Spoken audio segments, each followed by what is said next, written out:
Hello everyone, I am doctor Honey Mishra, your obstetrician and gynaecologist. Periods को लेके हमारी society में बहुत मिथ्स और बहुत सारी वियर्ड धारणाएं बनी हुई है।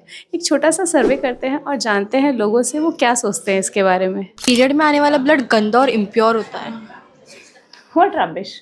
पीरियड में निकलने वाला ब्लड गंदा और इम्प्योर बिल्कुल नहीं हो सकता, क्योंकि ये आपके बॉडी का ही एक हिस्सा है।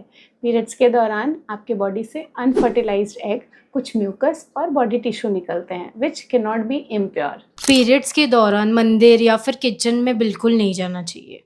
No no no, so I tell you the logic behind it.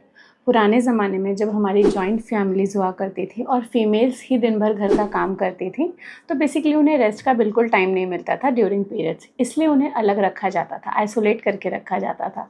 But nowadays काफ़ी कंफर्टेबल लाइफस्टाइल हो गई है और बहुत सारी फैसिलिटीज़ अवेलेबल हैं, तो ऐसा बिल्कुल नहीं है कि आप मंदिर या किचन में एंटर नहीं कर सकते। That's totally depends on your choice. Periods के टाइम हेयर वॉश बिल्कुल नहीं किया जाता है।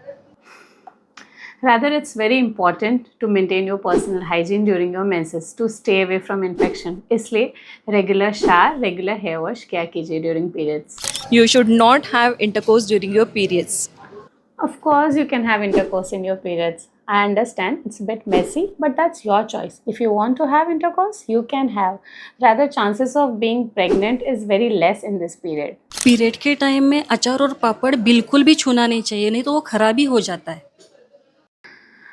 इसका लॉजिक तो मुझे भी आज तक समझ में नहीं आया कि पीरियड्स के टाइम आपको अचार या पापड़ क्यों नहीं टच करने चाहिए। You are not bleeding through your fingers or your hand, so you can eat or touch whatever you wish to. क्या आपने भी कभी ऐसी वियर्ड बातें सुनी है या एक्सपीरियंस किया हो? Let me know in the comment section.